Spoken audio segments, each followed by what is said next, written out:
I'm happy to continue the Spider-Man debate. Also, sorry, Megan, I was telling them earlier, Straw Hat got invited to Oh the yeah, Snyder thing, and yeah, I saw that. so that's why he's not here. He's Yeah, here. I mean, he's got important stuff to do. Yeah, he's here in spirit, but definitely want to shout him out. Also, shout out to another creator that wasn't able to make it, which is Fixation or Infatuation. She was the original Spidey hater. But I wanted to have her thoughts on here too. But I'll definitely shout her out as well. All right, so to get started, let's kind of go around, and I want to know, who are you? Who are you? Where can we find your stuff? And also, how'd you get into comics, Marvel, Spider-Man? Spider-Man. I said it weird. I said Spider-Man, and it just felt like a Jewish guy. Um, how? Let's start with you, Megan. I am Megan. I'm also known as Jay Stoobs. I am, I like to consider myself kind of like an all-purpose nerd. I I started talking about nerd content on TikTok, mostly Star Wars, but it's funny because I've really I think people now associate me far more with Marvel. And I love Spider-Man. I've always loved Spider-Man. Actually, the first time I ever cosplayed, I cosplayed Black Cat. Ooh. But I do feel like a bit of a traitor in this podcast because I just received my David Mack Daredevil print. So That's he's beautiful. my number one love. I'm obsessed. It's insane. But yeah, I love Spidey as well. He's Pete or Miles. They're all great. I love it. And then real quick, I just want to do a couple shout outs in the chat. We have Harith is in the Harith Productions. We have Leo Garvey, Core Gamer Skills, randomly random. I don't know where I got person. D Paul. We have Hammy Demand or Drew H. Hello everyone. Thank you guys for joining us. But how about you, Andrew? Sorry, I was shouting your stream out in my Discord. I'm trying to get people to join. Hello, I'm Andrew. I got into, you can find all my stuff on Andrew's Visual, like all social medias or whatever. I got quite a decent following doing Star Wars content at first, and then I switched to Marvel. Marvel is what I prefer more, but I love them both. I've been obsessed with Marvel since I can remember, since I was like 3 or 4 years old. Growing up with Spider-Man, like Spider-Man's how I got into Marvel in the first place and how I got into comics and the whole world of all that kind of stuff. So Spider-Man was my first hero, and he's like my second all-time favorite. Nice. Only below Wolverine. It's my all-time. I was going to ask who was your first. Okay. Yeah, I thought I'd say it before someone asked, but yeah, I grew up with Spider-Man and the X-Men, so that's how I got into Marvel and comic book stuff. Nice. Yes, the X-Men. Also, I gotta say congratulations. Last time we spoke, I think you were just at like 500K, and so now it's 600, almost 660. That's awesome. Good for you, man. Yeah, Killing it. Thank you, man. All right, and last but certainly not least, we have Ambrosia. Hi. I think I am pretty sure, I know for a fact that I am like the smallest creator on here. So thank you so much for having me on. You guys are all amazing. It goes by, I invite people by content and how cool they are as people. I don't actually care about the following. Well, thanks. I appreciate it. Hi, I'm Ambrosia. I talk, or you can find me on TikTok as Comics and Cupcakes. And I love comic books. So I talk about new releases of DC, Marvel, independent. I first got into Spider-Man particularly when I was in high school, and I think I just needed a hero, and I stumbled upon the Amazing Spider-Man issue 122, which was the death of Gwen Stacy, and that was my first read, and that's a heavy first read, right? And it was at my local comic, or like it was at my library. I went back to see if they had it, and they don't. But I think at that point I found a hero that I was looking for, and I also connected so much to Peter at that time. So instantly I went and I got more comic books, and so but because of that, Spider-Man has such a huge place in my life, and I collect all comic books, but in particular, all my back issues, I look for all Spider-Man comics. So that's what I'm willing to drop some dollars on. No, I love it, and I just love your coverage of all the comics. I look forward to it every Wednesday. Every Wednesday she goes out to the comic book shop, or tries to, and like lets us know what she's got. For me, Spider-Man is my first foray into nerddom as well. I have memories of when my family first moved to Sacramento, and my mom made friends with this older woman. Her name was Ruby Sadler. Awesome lady. And she had this huge backyard with this big cherry tree that was just like the leaves and stuff would go around and touch the ground, and we always go inside of the tree, and that was like our little hideout spot, and we would just be there for hours reading comics and reading Spider-Man comics in this little like tree. And that's like one of my favorite memories. So yeah, between that and it's my uncle that really got me into anything nerdy. His big thing has always been the X-Men. Mine was Spider-Man. I always identified a lot with Peter, with just being this kid who always loved science and always valued intelligence, and it always spoke to me. And so I've loved him ever since. I will say he's my favorite hero, but my favorite Marvel character is Doctor Doom. So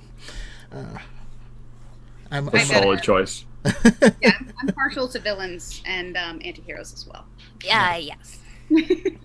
And so, I also love that your first cosplay was Felicia Hardy, because you make a beautiful Felicia Hardy. So. Oh, thank you. It was so much fun. It was really a good time. I was tempted to put a Spider-Man suit on for this, but I had 2 minutes to join the call, and I didn't do it. Yeah. I'm just happy you're here. It's midnight. You know, he's in the UK, so I appreciate you joining. Oh my god, yeah. Of course, I wouldn't miss it. But yeah, let's jump into it. All right. So before we're gonna give our rankings, I wanted to kind of go through the Spiders and kind of talk about them. So first, I want us to hit Sam Raimi Spider-Man, and let's also kind of break this up in. So first question, we're gonna go around strictly about Tobey Maguire, his Spider-Man. I want to start with what does he do wrong, end with what he does right, so we're always kind of lifting up at the end, that's very on brand for me and Spider-Man. So what does Tobey Maguire get wrong, but what does he also do right? And we'll go to Andrew first. He gets a lot wrong, just to start. He's creepy. I've always thought personally, I don't know. Okay, so I'm trying to think how to put it into words. Spider-Man is like awkward and a little nervous, etc., etc. Everyone knows that, but he almost is like too much of a victim in the movies, in my opinion. He's too much of like prey for these bullies and stuff. Like Peter Parker in like any animated show or comics or whatever kind of other media, he at least gave a little something back. He wasn't like a straight 100% pushover, like just like feeding time for bullies or for anyone just walking over him anywhere in life. He's too old. he's this is like the obvious one. I'm sure like everyone was going to say that if I didn't say it. He's too old. He's playing a high school student and he's like 45 or something. He's like at least I don't even know what age he is, but we all know he's too old. He does not fit into a high school hallway. Like he's almost too nerdy, where it's like even a bit painful, and not necessarily like intelligence wise, because I'm like the other ones are, I'm pretty sure, like definitely smarter, but like just in terms of like the way he carries himself, the stuff he wears, like all that sort of stuff, he's almost like the forced way too much into the Peter Parker is a high school nerd, and they just went like full send on that. So that's what kind of generally. I feel like that's the obvious ones though, so I feel like the other two are going to have a harder time. I'll take the easy options on this one. But what do you get right, if anything? You want me to go right as well? Yeah. Yeah, yeah. Okay. He's my favorite. Told him a creeper, and now he's your favorite. I told you. Why don't you? Talk about a comeback. Yeah. So I said this before we started. I don't even know if you were live at this point. I said my opinion is wrong, but I am biased. I grew up with him. He was my first ever hero. He is my favorite. I think for me personally, not maybe not to like generally or to the character of Peter Parker, but he was relatable in school. I was like a really, really like big nerd in school, so I kind of like clung on to that more. He confronted his mistakes in the movies, like especially like the Uncle Ben thing. He spoke it out with Aunt May, where I feel like some of the other Spider-Men or the other two, they kind of just either pushed their guilt down or tried to hide it or tried to get over it by themselves. I feel like he was the best at overcoming that kind of stuff, like in the sort of way you should. Especially in the second movie, he struggled with his powers, where you don't really ever see the other two kind of learn their powers and then they're golden for the most part. In the second one, like he tries to suppress in Spider-Man 2, he suppresses his powers to try and fit into a normal life, and then has like a little bit of difficulty getting them back. And I don't know, that kind of makes him more human to me. Always, if you class him as human, he's more organic Spider-Man. But the organic webs, I'm not a fan of. I wasn't a fan of that in the comic either. So biased. I think that's cooler. That's a Spider-Man, not someone who like just chooses the name. But my mind thinks of the comic image when he busts out of the spider. Like it's comics are a hell of a drug. And then the Uncle Ben. He has the best relationship with Uncle Ben, and I love the Uncle Ben thing. Like again, I can relate to that. I grew up without a father figure, so I would like cling to other people in my family for one. So that was always something that was like that I could relate to myself. So even though he's definitely not the best objectively as Spider-Man, but for me, it was the one I related to most, and it was like kind of hit me perfect. Spider-Man 1 came out when I was 3, and then the other ones came up like as I was growing up as a young kid. So I just kind of fell in love with it. Okay.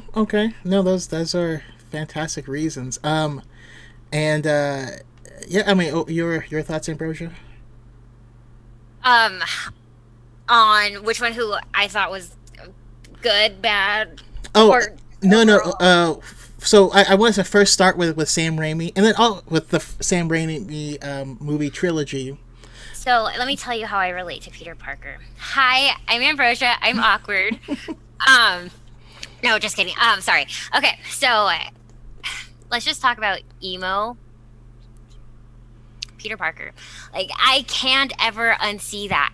Like, that whole, I mean, I think most people agree with Spider-Man 3 was just terrible, but I can never unsee emo Peter Parker. And then it just like, once you watch Spider-Man 3 and then you go back and you watch Spider-Man 1 and 2, that's all you see. You see him doing like little jazz hands and then like the way that he walks up to like the girls, and that's for me, that's for one just incredibly cringy, and I just don't think that's how Peter Parker is. Like, even with like the Venom suit, like that's just the most unlike Peter Parker thing. I'm sorry to talk over it. When I gave all my reasons, I was basing them off Spider-Man 1 and 2, just for the record. Spider-Man 3, I agree, is shocking. No, okay, well, I'm glad to know that you don't look up to emo Peter Parker. That's where the creepy part came from, mainly. He's creepy in other ones. But sometimes I like to dress in all black and go to jazz clubs and like slide around on chairs and crap. Don't y'all. No, so I don't know. So besides that, though, but no, a lot of the things that Andrew was saying, how like the age difference. However, that kind of like he was able to work at the Daily Bugle, which I thought that was cool because I mean, in the MCU right now, we haven't really seen that, and that was such a huge part of Peter Parker and his identity. So I did really like that with the age.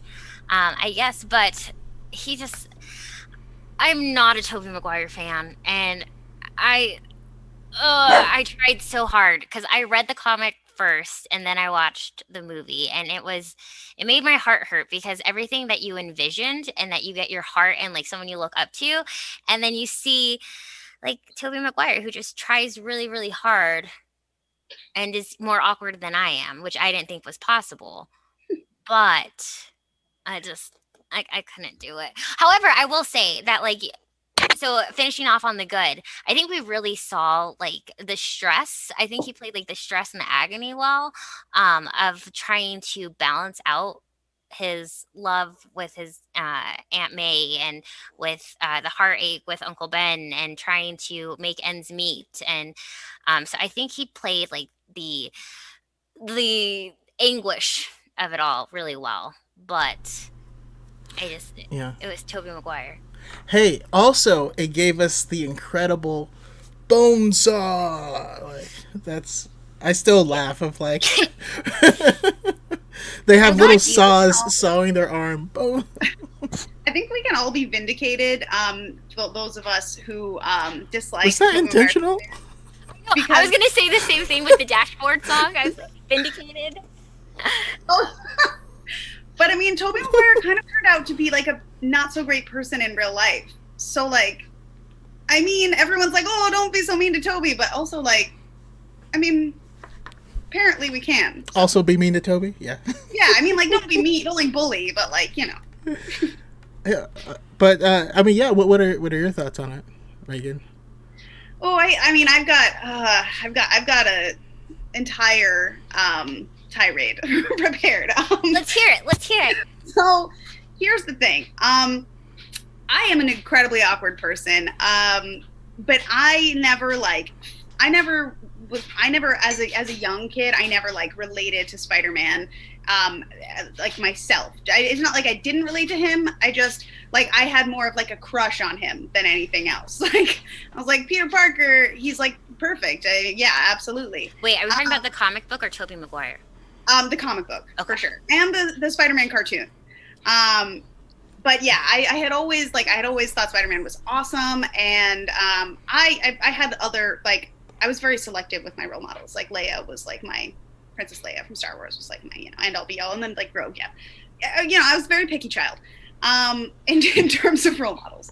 But so yeah, I thought that Peter Parker was awesome, but I never really especially when I was much younger, didn't like look at him as like someone that I personally related to, despite the fact that I was super awkward. It probably came from the fact that I wasn't super self-aware at the time of the fact that I was incredibly awkward. So just from like a shock factor perspective, when I watched the movie and Tobey Maguire was Peter Parker, and I had read these stories and watched these cartoons where like MJ, who's like a literal supermodel, is like hard into this guy. And she's like, wow, I really need Peter Parker in my life. And then it like literally feels like he cannot string a sentence together, not only in front of her, but in front of other people. Like he's so socially inept. It's like to the point of it seems like she's concerned about him. Like it reads to me more like Jenny and Forrest Gump than it does like, oh, I've got a crush on you. Like literally, she's like, I don't pick on him, guys. Like he clearly, don't pick on him. That would be mean because like maybe he's, I don't know, but he's got intense social anxiety. Maybe. I mean, I don't know, but it does not ever read to me like, oh, I like this guy. And so it just felt really foreign to me right off the bat, but also like the Sam Raimi movies are fun. I will give people that. They're very fun. And to be honest, I don't even register Spider-Man 3 because I'm sure that I saw it when it came out, and I can watch clips of it now and be like, I vaguely remember this happening. But all of the cringe for me comes from Spider-Man 1 and 2 because I wasn't even invested enough in the movies to be excited to see Spider-Man 3, and I'm sure I've only seen it like one time all the way through. So I don't even really remember it. But Sam Raimi, he's a good storyteller, and he really leaned heavily into the camp aspect of the story, which, a lot of people like that. I was very into the X-Men movies at the time, which took a different direction. And I just think that Sam Raimi really leaned into like really simplifying not just Toby, but all of the characters into like basic archetypes. And I feel like he really told like, I personally think, and I'm going to get really deep here, but I personally think that Peter Parker's story aligns more closely with the heroine's journey than the hero's journey. Because as much as Peter Parker, you know, has all these goals for himself, so much of his stories in the comics, like, are so much about, he got what he wanted, technically. You know, he got to be Spider-Man, to be the hero, to be strong, but it came at such a costly price. And not just the loss of Uncle Ben, but continuously. Peter loses so much, and he learns, like, repeatedly, he repeatedly learns the lesson that getting what you want, quote unquote, is not what all it's cracked up to be. And so, like, the heroine's journey splits off from the hero's journey because the hero's journey is very much, you know, archetypical character, goes through the motions, has a goal, declines the call to action, goes up to action, you know, wins the day and reaches success. And then the heroine's journey continues on to realize the successes of the world are not actually made for you. And there's a whole another level of self introspection and discovery to figure out what actually makes you fulfilled. And I think that so much of that is Peter's arc. And Sam Raimi just seemed to stop at the idea of like creating this archetypical character of like, Peter is the fool to start out. He goes on this journey, denies the call to action. He has a, you know, this whole thing. And it just felt very incomplete to me.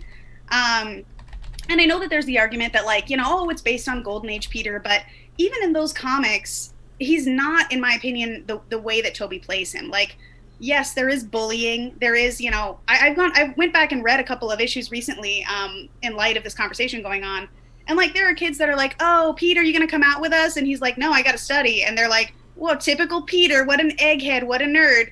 Peter doesn't care. Peter's like, yeah, you're not my priority. Like, literally, my Aunt May can't pay her mortgage, and I have to do homework. Like, I'm not saying that it never got to him or that he wasn't bullied, but it just, this extreme version of this character, that's what frustrates me so much about it, is I don't like Tobey Maguire. I don't think he's a particularly talented actor, and I also don't think that he is right for the role, especially the way that it was played.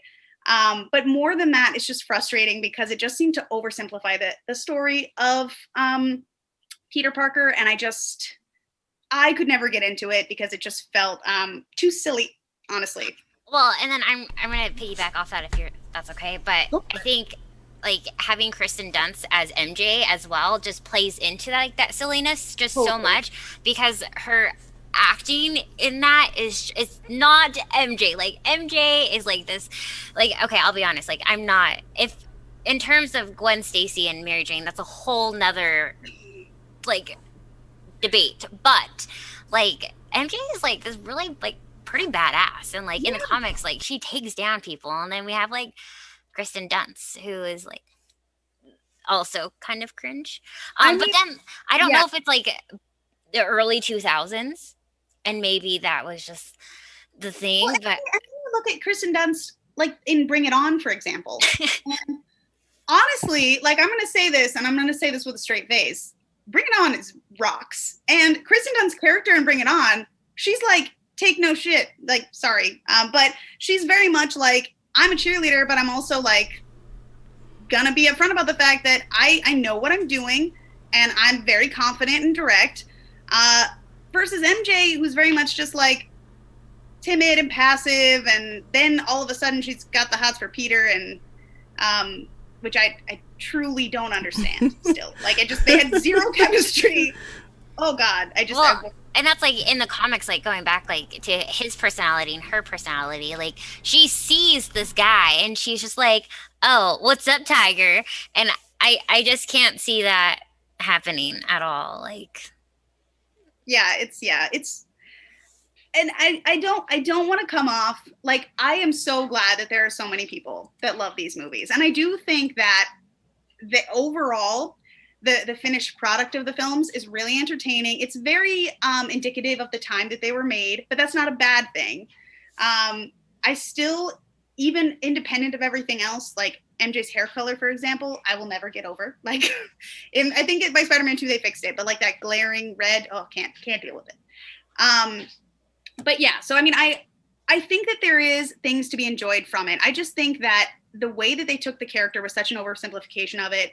And I think for people who maybe weren't familiar with Peter Parker before, because I'm not a big proponent of like things have to be comics accurate. I don't think that is a good barometer to set. But I do think that for comics fans, for particularly Peter Parker fans, it was a little bit jarring to see. And I think that they can be appreciated for what they are. Like, I feel kind of similarly about the Harry Potter movies, because I know that like there's like an entire generation that like loves them now, but I was a Harry Potter books kid, and so even though a lot of the movies are good, I'm like, I have to like fully separate them in my brain. That's kind of how I feel about the Tobey Maguire movies. I don't to be honest, I don't know that I have a lot of like what he did right comments, but that's just because it's based on personal preference, and I just think that, you know, no, there's nothing wrong with that. Yeah, the movies are enjoyable, and the movies, like, the villains are great, the pacing is great, the music is great. And that was going to be my next question, and also I do kind of want this. We'll turn this into more of a discussion, because I don't want you guys stealing everything from each other before the next person gets to go, you know. But yeah. Overall on the Sam Raimi movies, because we talked about Peter, but yeah, continue. No, overall though, I think it is cool because this was like the entryway for a live action Peter Parker, and I think from it a lot of people learned. Obviously, if we have 3 Peter Parkers, but. And I think we got a good origin story from it, a decent origin story from it. Yeah, definitely. I think that these movies have the best origin story of any live action film that we've seen. I want to double down on. Oh, sorry, what? I was just going to say that you were totally right about saying that it's like the best relationship with Uncle Ben. In terms of anything to do family wise, and like what you said, origin story, I feel like it's not even a contest. The Andrew Garfield one's. I believe in the third one. If the third one was made, it would have went a lot more into his past. But from what we saw and from what we can judge it based off, the Tobey Maguire one, I think it's kind of like it's a fact that he has the best setup for who Spider-Man is and the backstory and all that sort of stuff. I was just going to say that I want to double down on that. I don't think Tobey's the best Spider-Man. He's just my favorite, and it's purely blinded by nostalgia. And I know that. I can admit that, like, fully. Like, that's me with the Phantom Menace. Is it the best Star Wars movie?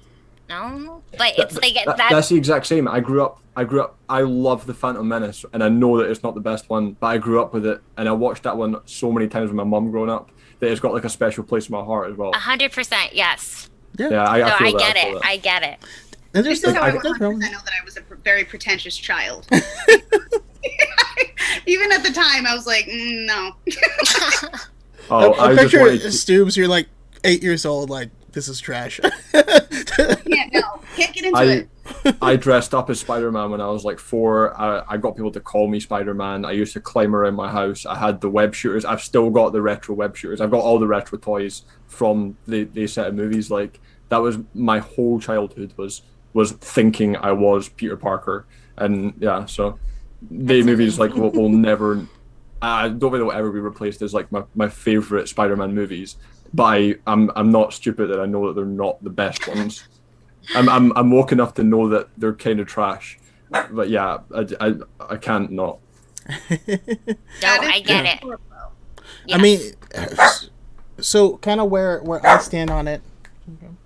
Kind of where I stand on it is, I fully acknowledge him not being the best Spider-Man. But I will say, the fact that we had him as an adult, and that's my big thing, is I much prefer Spider-Man stories when he's not in high school, because all of his good adventures are not when he's in high school, and all of his villains are really not when he's in it's college and beyond. And my favorite thing about Spider-Man is that struggle where the more successful he is at being Spider-Man, the more these other things are falling apart. It's like when you play The Sims, and he has Spider-Man, he has Peter Parker, he has his family, he has relationship, and like work and like having a place to live and all this stuff, and he's like spinning these plates, and that struggle is a big part of why I like the character, because there's so many other characters like Batman has never and never will worry about money or having a place to live or like where am I gonna get this, so I loved seeing that struggle on the screen. Also, I think Alfred Molina killed it. I think he did a great job. What? Yes. Did you really? But I really want to tell this story because it's Please a pretty funny story. So I was six or seven, I can't remember.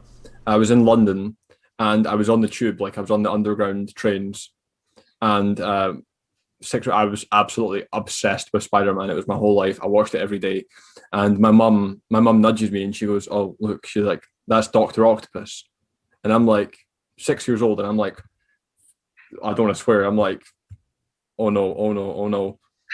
I'm on a train, like a tube that comes out of tunnels and stuff with Dr. Octopus, who's famous for this scene where he like tries to derail the train. And my mum nudges me and she doesn't go, "That's the actor who plays him." She goes, "That's not," and I'm like, and I look and I'm like, "Oh my god, it's him." And I'm like sitting like, "Oh, I need off this train." And but yeah, I wasn't old enough to talk to him or anything, but I've technically met him. He was literally sitting like a meter away from me on the train in London. He's probably in a trench coat too, and you're like, any second now. It's gonna happen. Did you talk to him? Did you go up to him? I was terrified. No, I don't remember. I was trying to stay safe. I was too young to like differentiate between fiction and real life. So, and I like thought all that was real anyway, probably. So, I remember being scared, and I remember like wanting off the train. I remember like getting like scared and like getting closer to my mom. That's the cutest and saddest story in the whole wide world. That's awesome. If I could go back now, I'd give anything to talk to him. He's one of my favorite villains. Like watching it back, he's awesome. But yeah. Also, kudos to your mom for pointing him out and for knowing who he was. I think like my mom's a huge nerd. My mom is just as much as me into Marvel and Star Wars and DC, all that kind of stuff. That is she amazing. Loves it. Like yeah, our she family brought me up dinners with all of it. Are so awkward because like I'll be crying. I'm like, I just read the newest issue of Iron Man, and they're like, "Oh, okay." You don't get it. My mom's huge into that stuff. Yeah. Yeah. Andrew also just got a massive Mandalorian tattoo, and it's awesome. I've got a lot of Marvel and Star Wars tattoos. That is my goal. I don't have any Marvel or Star Wars tattoos, but my goal is this summer to finish that, to start that. Oh, go ahead. Oh, sorry. I thought so. You go on. Oh no, I was just saying, like, as a teacher, I was always like, oh no, I can't have those many tattoos, and then I realized that they don't care. So I was like, okay. Oh, I've got tattoos like all over. Yeah. I've got a full portrait of Chris Hemsworth on the bottom of my leg as Thor from Ragnarok, with like the war paint in the eyes. I've got Meek from Thor Ragnarok and like the Hulk comics. I've got a full Mandalorian up the back of my leg, like this size, with Baby Yoda at the side. I have a Baby Yoda tattoo on my ass cheek in full color. I've got it's kind of faded now. You can't see the colors on it. There is color in this. It's the spider from Spider-Man, like the radioactive spider, but I got it black and red instead of blue because I don't like the blue. It doesn't really look like it, but I know what it's meant to represent. I got it for Spider-Man, you know. No, I love it. Yeah, it's awesome. I love that this app has allowed us all to like collaborate and have these conversations too. It was you that told me to get the Mandalorian tattoo. Yes, he has a video on it. It's great. All right. So we're gonna move on to Amazing Spider-Man. And let's do the same thing. Let's keep this kind of an open discussion. You know, kind of make a point and then let someone else take it. But first, let's talk about Andrew Garfield, right? You know, as an actor, and then we'll expand it to the films as a whole. But I will call on Ambrosia to get us started. And you're muted. Sorry. Dang it, I do this all the time. I'm so sorry. Remember, awkward. Yeah, it's fine. Andrew Garfield. Okay, I will. I, I think he's a better Spider-Man, but I felt like he wasn't as good as a Peter Parker. He was so cool. Like, and I go back and forth with it because like he's so cool. He like skateboarding, and I'm like, yeah, I want to be his friend. He's so cool. I'll date him. But then you're like, wait, but Peter Parker is like kind of socially awkward and nerdy. But then at the same time, that's like what I hated about Tobey Maguire was that he was like too nerdy and too not. So it was. I don't know. I go back and forth all the time with Andrew Garfield. I liked his pain. Like he had a lot of grief in Amazing Spider-Man. So like I think he contributed to that really well. But I think he was just like average. Okay. Yeah, I think I have a unique perspective on Andrew Garfield's Spider-Man. And please don't read into this too much because I never thought that my dad was cool growing up. I always thought he was such a loser. Like all people think of their dad. Now my dad's cool enough. He's a cool dude. And I'm a lot like him. So hopefully we're both cool. But my dad was, yeah. Like, I mean, reasonably. But my dad was a huge nerd and he was unpopular. Like, I don't mean to hurt his feelings. He's not around. But he was not a popular dude. He was in the math club and the rocket club. So, like, I feel like that should give you some perspective, He was really into Star Wars in the 80s. Like, we talk a lot about the fact that he went to the Star Wars movies, like, when he was a kid. But by the time The Empire Strikes Back came out, I think he was like 13 or something. And he was like, yeah, I felt like I was a little too old for it. And then people like constantly made fun of him. Like, my dad was in the FBI, and when he left his previous job to go to the FBI, his coworkers gave him a plaque with a Star Trek phaser mounted on it, because that's how much people thought he was a nerd. When he went to college, he rode a motorcycle because he worked in a motorcycle shop because he was poor all his life and worked a long time.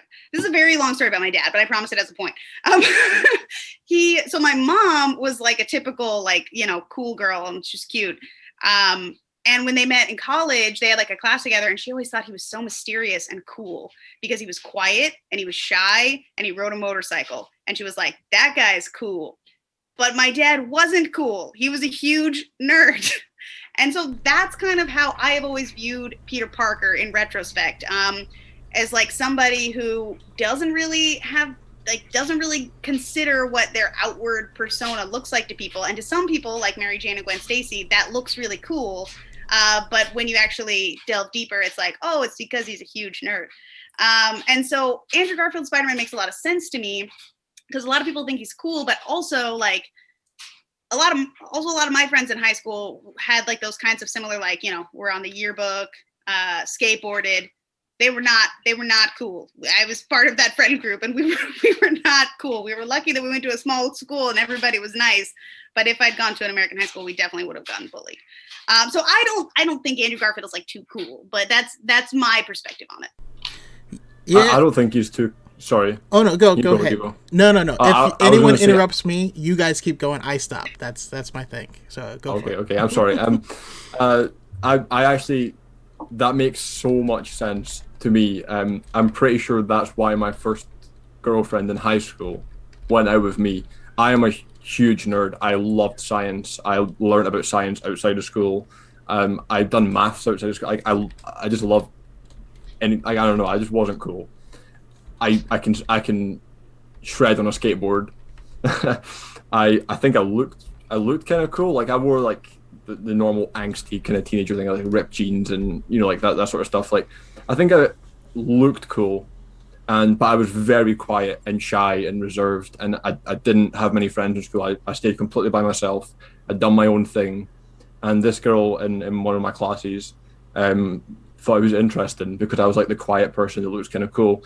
We went out for like 3 years, and she entered into this into once she actually got to know me, which even then took a long time, she realized that I was a huge nerd, and she wasn't put off by it. But I looked cool, but the actual me, I really really wasn't cool. I can relate to that so much. That made so much sense listening to that. Maybe like I think I just never was intrigued by Andrew Garfield, and I think I have more of a fascination with Gwen Stacy, and I felt like She's awesome. yes, and I think Emma Stone did was like perfect for her, and I think I just loved Andrew or Peter's story with Gwen Stacy. That I always felt like Andrew was just like a he wasn't the main character for me. That's interesting. Emma Stone is a powerhouse. I think that Andrew Garfield is really a talented actor as well. And I did, like you mentioned earlier, I really appreciated his grief, because I do think that a lot of, like, I think that the Tobey Maguire movies were just very happy-go-lucky, and so many Spider-Man story arcs are just like crazy depressing. And like a teenager experiencing that level of loss I mean, I experienced loss as a teenager, and that's pretty much what it looks like. Like, you are not a nice person to people because you don't understand why the world just keeps going on. And so I think that a lot of people, admittedly, the movies are too dark, and they took the direction way too dark. I think I mentioned before in one of my TikToks that, like, I think that it would have been better to tell that part of the story through flashbacks, so that you were less in the angst and the grief in the moment, and it wasn't so all encompassing for the character. But I really liked Andrew as Spider-Man. I think that it really helped that he and Emma Stone had such good chemistry, because that's one thing that I can't get past about the Tobey Maguire movies, is the lack of chemistry between the leads, especially for teenage romance. Teenage romance is like, it's like some Romeo and Juliet stuff. Like, you always feel like it's the most dramatic thing in the world, and it's, it's very overwhelming. And I think that Andrew and Emma did such a good job capturing that kind of level of like intense infatuation. Yeah, one of the things I love about these conversations is you end up finding out that even you and the people with diametrically opposed thoughts still agree on all the same stuff. It's a lot of the disagreement is like how much it matters or how it affects, and it kind of has to do with your experiences through life. I mean, myself, I did think he was too cool. Not necessarily because he skateboarded, but he seemed pretty smooth talking. You know what I mean? Like, he smolders. And like, okay, I'm so sorry not to cut you off. I apologize so much. But like, yes, so much. I mean, when, again, going back to the comics, but when he went on a date with MJ, and he was like, oh, this girl is like too much for me. She's too much of a party girl. Like, And then he like had one day and it was it. And so like, I don't know, I feel like Andrew Garfield, he would be right up there with Mary J and be like, let's party together. Yeah. Okay, I'm done. Sorry. Kirsten Dunst, the party girl. But also there was certain things were just struck me as weird, like the cops seemed to like Spider-Man, and like he like grabs the megaphone and he's like telling jokes and stuff, and there's, you know, the thing is cordoned off. But I guess this is more with the film itself and how the film is treating it, not necessarily the character. But there were parts of it that just you know, like I actually, the more I think about it, the more I do enjoy his actual performance. And so, since I am trying to separate the character, like the actor, from the movie itself, now I'm having a harder time. But I do think, at least during the younger days, there was parts where it just didn't feel right. You know, it didn't hit me in the same way that I identified with the character. But I absolutely agree with what you're saying, because I feel like all of us grew up with probably a high level of being aloof to things. I think didn't. Sorry. Oh. Well, I didn't know, but apparently I didn't find out until much later. But apparently people did think I was cool. I didn't know. I was just I was a kid who loved science, and like was all about that and my nerdy stuff. But at the same time, I was, you know, in a band, and we played all over Sacramento, and I skateboarded and wakeboarded and snowboarded and all this stuff. And what about that's not cool? Yeah, I definitely would have thought you were cool. Yeah, 100%. Sports, skateboarding, instrument. Oh, I was in a band.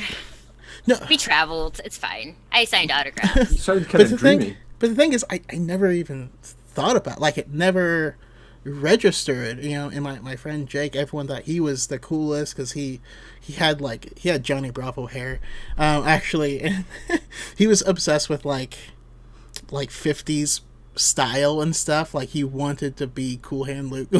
like he wanted to be James Dean. Like, that was his goal, and he was my best friend. But I was just like, no, I've just known him forever, and we're just friends, and like, we just do the stuff we like to do. And you know, I don't, I'm more concerned with landing this kickflip than talking to that girl, you know. Well, and I That think was that's like cool.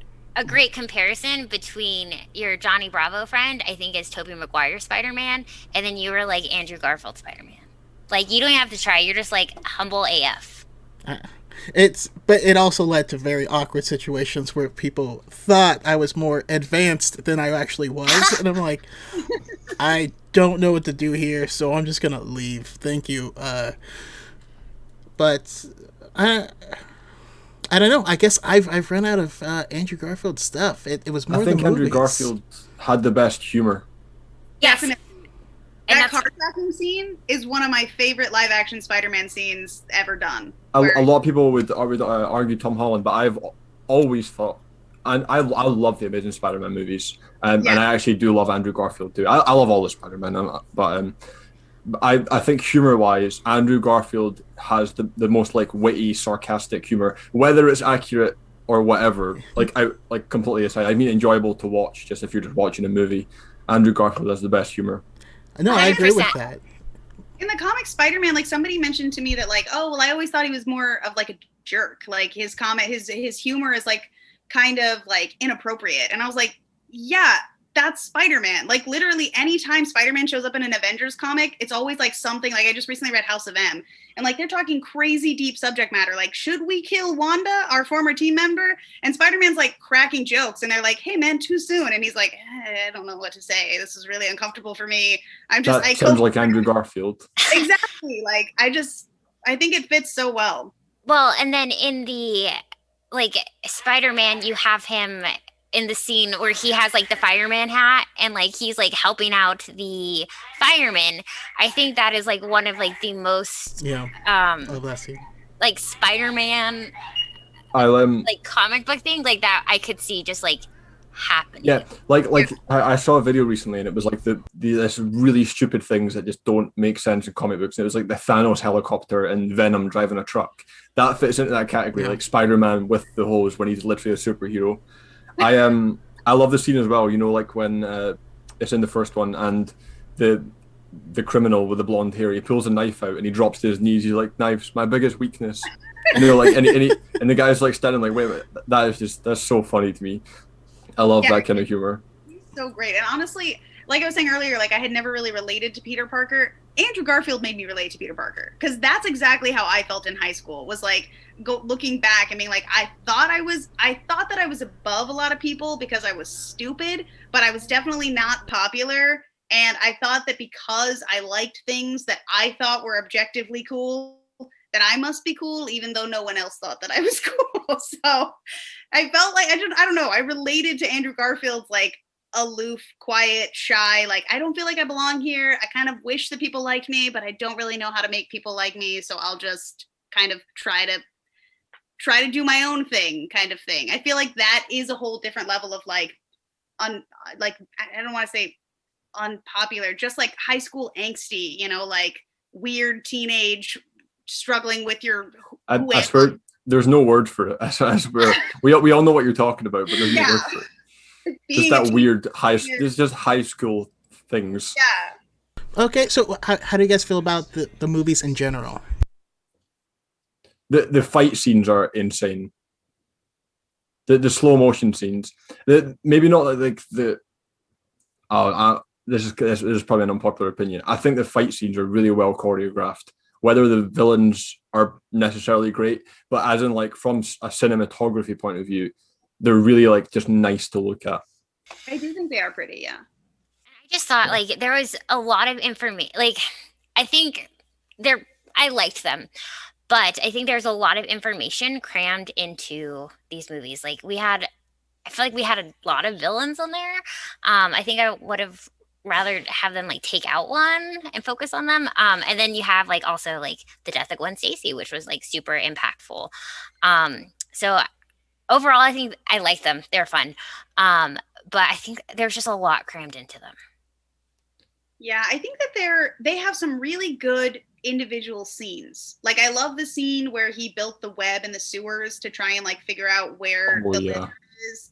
Like I think that there's like some really fun scenes, and I do think that the cinematography is really on point. I think that the CG is obviously way better because they take place in later time. I also think that they did a better job of like integrating CG with live action effects so that it looked a little cleaner.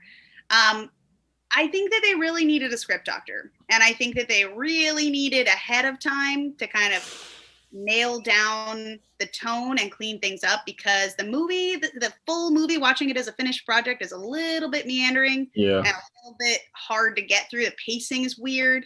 You can't rush a Spider-Man. Yeah. No. I would have loved to seen this Andrew Garfield, these Amazing Spider-Man movies in a TV series. I think it would have done so much better in a series instead of 2 movies. Dude, and that's my ultimate, like people ask me all the time what my dream Marvel project is. It's like a Netflix style Spider-Man TV show. Like 100%. Like the way they do the Flash, there's such like a perfect, like maybe not perfect, but it's a good like model for what they could do with like like a cooler sort of Spider-Man. I would watch that. That would be sick. Yeah. I mean Peter's story is I like Peter, and we'll get to Peter in the MCU, but like I think that his story works so much better as like a working man's hero, like friendly neighborhood Spider-Man. And I think that it, part of his struggle is being Peter and being Spider-Man and living his like humdrum life. And I just think that is so much more, it would work so much better as a TV show, He has so many villains too that it would be perfect for a TV show. Like you can set up all the little, the not as heavy ones for like every couple episodes, and then lead it all up to like a 1 season finale. And then just go again the next season with another big bad, and then another, and then there's so many different routes you could go down in a TV show. That would be sick. Well, and then especially going back to what Brandon was saying about how like Peter Parker in the comics, he's just juggling so much, and he has all these plates spinning that I don't think we truly get to see those in the movies. But like in a series, like I think that they could really, really dive into that and show like everything that this kid has to juggle. Yes, definitely. Yeah, I think you just get like the heart of Peter Parker more than what we get in the movies. Yeah, I think Andrew would be perfect for that too. I think that he was a very his style would work really well with that. Yeah, so the movies for me, I think these are the weakest of the films. I apologize if there's some background noise, but especially the second one. I could not tell you for the life of me why Electro turned on Spider-Man, who he loved. Yes. That was weird. There was a whole side plot in that film where he's discovering the plot that killed his parents that I have no idea about like why that was in the movie. Have you seen the deleted scene where he meets his father? No. I haven't seen that. I'll have to check it out. Or is that... it could be. Wait, don't quote me on that. It could be fake from a different movie. I may be completely mistaken. Also, the Harry. Oh my God! Was terrible in the movie. I didn't think you that take James pictures Franco, of Spider-Man, so you know him. James Franco was a That's good not pictures work. No, this was so much worse. I couldn't believe it. Yeah, he was not. No. I seriously didn't think it could go worse than James Franco. I like James Franco, but I thought he was terrible for that role. And then I was like, actually, wait, no, I take it back. Give me James Franco back. So yeah, and so that's or my problems with it. And so this is cool. This is realized made me realize that I don't really have problems with Andrew Garfield. I just do with kind of the film. Also, I love the Lizard. I love Doc Connors. I didn't like him in the first movie. I can agree on that. Yeah, same. There's a cool villain, not in the movie. Also, this is gonna sound weird, and I know the scene in the Sam Raimi is super duper campy, but it was the same scene in both films, and I just liked it more in the Sam Raimi one. In this one where, Spider-Man's hurt, but all the contractors in the city turn their cranes to the street so that he can swing more easily and get to where he needs to go. And you're like, that's a touching scene. But for some reason, and I know it's stupid and campy, I just prefer you mess with one of us, you mess with all of us, like the whole city. Being behind Spider-Man in the Sam Raimi ones. I don't know. That just may be nostalgia. No, you're right. Even I hate the Tobey Maguire movies, but that scene where the New Yorkers rallying behind Spider-Man, that's an awesome scene. That's awesome. Because it's like the media hates him, the cops hate him, everyone hates him, but working class hero, the people in the city that recognize what he does love him, and that's why he does it. I mean, to save them, not because they love him. Anyway, all right. So you know that. Go ahead. This is just a really strange fact. You know that Andrew Garfield, for Spider-Man, studied spiders' movements and the way that they prey on things and like the way that they fight. He studied the movements of actual spiders for the movie. I don't know why or if it even helped, but he did do that. I don't know why. It's a really strange fact. That's cool. I mean, dedicated actor. Yeah, that's. I don't know how much it helps, but if you're doing something with these two and then you're moving your two back legs, I'm not sure how he's doing it. But the way he moves when he's like on in the air, perch, 100%. Yeah, I see it. That's like true dedication. And I think it fits. A cool fact. Like Spider-Man, like his physical part of it works really well for Andrew. They're the same height. Yep. They're like lanky, and I think for some of that aspect of it, I think he was a really good physical Spider-Man. Also Andrew Garfield is the only Jewish actor that's ever played Spider-Man, and I didn't even know that.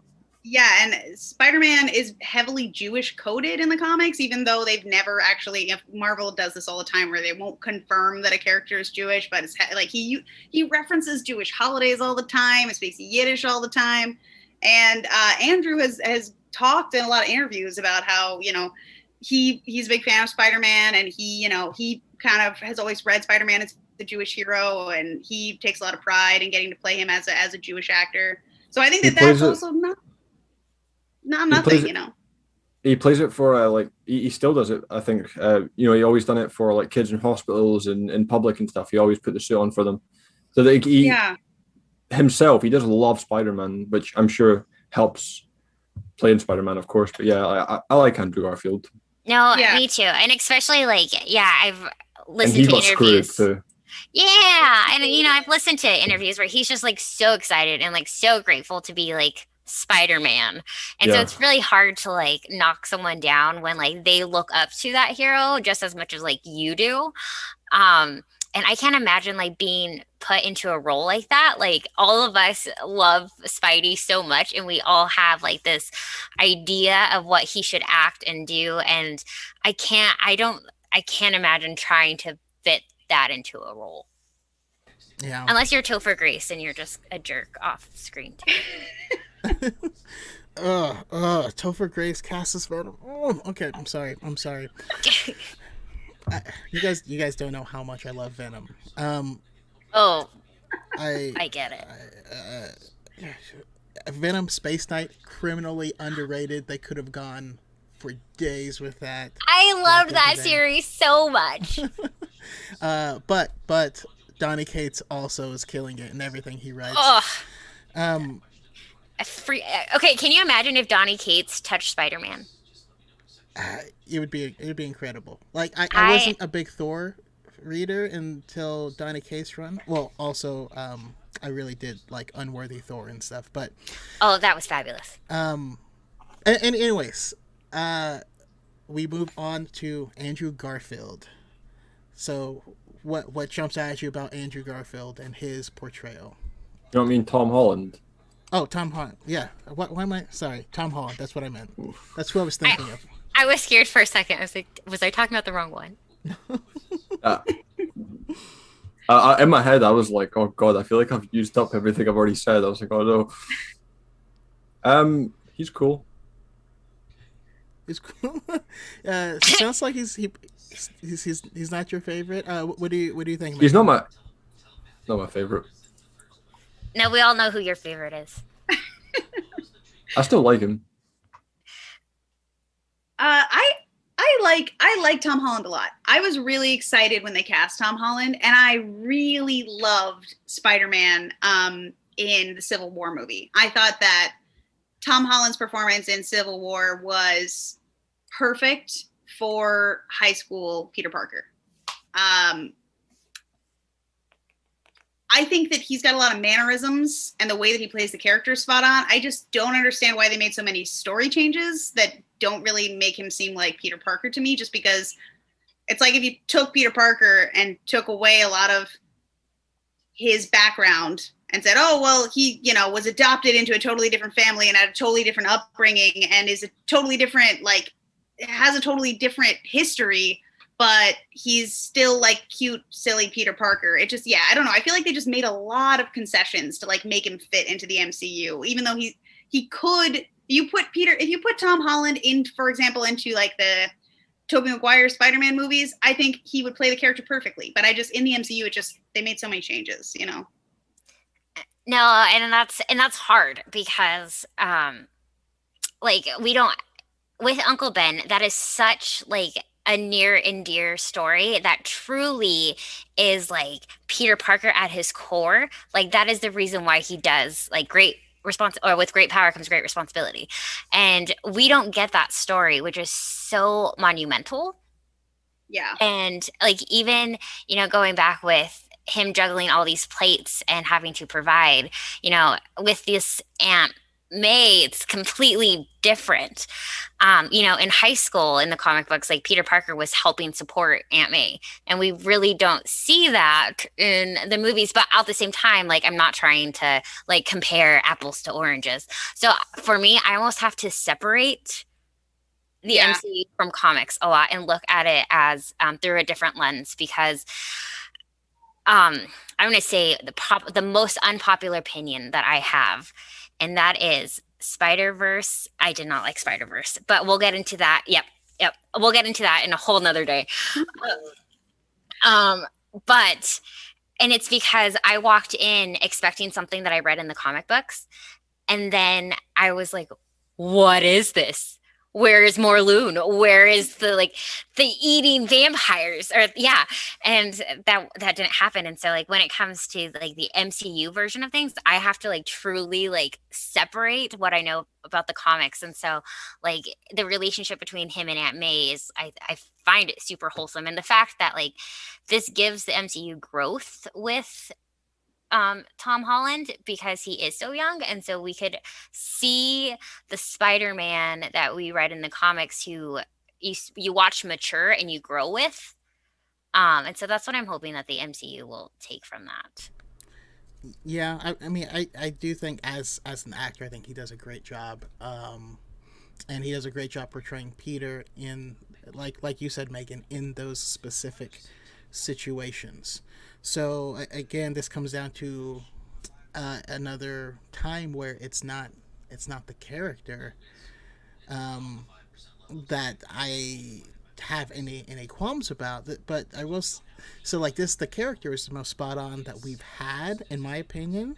However, his story is the furthest departure from Spider-Man. So I know it's kind of weird. It's accurate. And I think that I know that I feel like I have this reputation now for I think people assume that I don't like something if it's not comics accurate, but that's not the case at all. I like a lot of things that are not comics accurate. And for example, I love Marissa Tomei. I think she could have made an amazing Aunt May. But I think that there are core aspects that you have to maintain. Just because she's young doesn't mean that she couldn't have a close relationship with Peter, or that she couldn't, Peter also would need to have financial struggles. I think that they missed a real opportunity to update the story for modern times, because Aunt May and Peter live in New York City. Even the fact that they live in Queens, which is not as nice of a neighborhood. New York is one of the most expensive places to live in the world. You can't possibly afford an apartment on a single salary. So like, even though she's, not like a decrepit old lady who's incapable of working, and that's why Peter needs to help her, she still could have potentially problems paying her rent just because she can't pay her rent on a single salary. Or they could have, commented on the fact that a lot of people are underemployed in the job market. She could have been a struggling waitress who still can't make ends meet, even though she's younger and more capable than the Aunt May in the comics. And you could have kept the spirit of the relationship and the spirit of the fact that Peter has to be a financial contributor through that, but instead we get this Aunt May that we don't know where their money comes from, but it doesn't seem to be a problem. Like the fact that, there's been a discussion, oh, well, Peter was able to go on a trip to Europe. Oh, but there's a deleted scene where he had to sell his Star Wars toys. In the comics, Peter would have had to sell his Star Wars toys to help Aunt May pay her mortgage, like that's the difference to me. And now he's like the heir to like a billionaire. Like he's got a super jet and a machine that makes his suits for him. I love Tom Holland. I think the character's really fun. I just think it's really far from the Peter Parker that we know. I feel like they leaned way too heavy on the high school aspect of it and not enough on the rest. You keep going back to the juggling the plates thing. They're only juggling one plate, and it's the high school thing. I'm just gonna go and say I don't like the high school thing. I don't like the friend group he has. I just think it's like boring. I prefer the real life side. Yeah. Rather than like the three best friends on an adventure. I don't dislike Tom Holland. I like Tom Holland. Same as what you guys have said. As a character, he's great. I don't dislike the group. I just think it's a bit boring, and I would rather have it either more balanced or more leaning towards the real life side of stuff, because I feel like that's a lot more interesting, especially in the MCU where everything is much bigger stakes than like a single movie. Well, and then that's why so many people liked Spider-Man, is because how relatable he was. And, he was a real person, and he had to keep being Spider-Man a secret. And, even from Aunt May, and it's definitely a different vibe, in that aspect. And I think, like, I would love to have, like, if he was going to be a high schooler, he is a high schooler, I think it'd be really cool if they added like that super genius aspect of it, and like having him create his own stuff instead of like calling on Iron Man. Yeah, he has a lot handed on a plate. Yeah, and that's... And it's not Tom Holland's fault. But no. It's, to be honest, I would bet any amount of money this is Sony's fault. I think if, like, the thing that would be amazing, I also feel like they're sort of blending a little bit of Miles into... I was going to say that. I read that somewhere, and I can never unsee it. Yeah, for sure. I agree. Yeah. So, like, I would bet any amount of money that if Marvel fully owned Spider-Man, then we would probably get a Spider-Man that is younger but not in high school. I can definitely see us getting like an early 20s Spider-Man, and getting a Miles Morales that's in high school, and having both as separate characters so you can tell both of those stories in a dream world. The Sony deal too, the Sony deal that Sony originally struck with Marvel, I believe they're very strict on their interpretation rules, which is why, like, when all the rumors about Spider-Man being like bisexual or whatever came out, it was just always ridiculous, because Sony actually had this stipulated in their contract with Marvel, because Marvel was, I think, and it was less so about inclusivity or them being bigoted, and it was more about the fact that they gave them these very strict parameters so that if they ever strayed from the formula, they would retain the character rights again. It was more about money than anything else, as everything is. But the Sony deal, Sony has Peter Parker in their deal. I'm not even sure if they have the rights to Miles Morales. But I definitely know that if they made a Miles Morales movie, I think that would not count towards them re-upping their renewal of the character, which is why we have Peter Parker. I do think it's really unfortunate, though, because it seemed like they just wanted to make a Miles Morales movie, and they didn't. And I think a lot of it has to do with the contract, but I think it also has to do with the fact that they're catering towards their least desirable market, people who would be, let's frankly, racist about it. So, I think that it's shitty that that's the way that they had to do it, because it is. I feel like it's, they're pulling from everywhere to make a Mod Podge character that fits into where they want it to and how they want it to. I also think that Marvel had a hand in making sure that the Spider-Man character was dependent on Iron Man, because the MCU wants to have Spider-Man linked to the character so that it's less likely to succeed without the MCU. It's all about money, and I think that's where the problem comes in. Is these big companies trying to make sure that they have as much control over the character as they want, which results for question. Audience. How would you feel about Miles Morales being like the Peter Parker that we have in the current MCU? Like, if they made him that character, how? I think it would make so much more sense. Yeah, I think it would make so much more sense.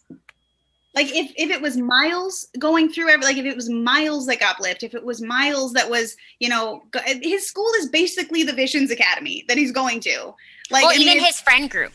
Yes, Ned is basically what's his name for Miles' friend. Yep. Yeah, exactly. Like, it's literally like to me it would just make so much more sense, because that's basically who Miles is. I just think in the MCU, and that's why these contracts and this money stuff really kind of screws it over for everybody. But can we also take a moment to think about Tony Stark is not a good person. So he took this underage kid to Germany to fight.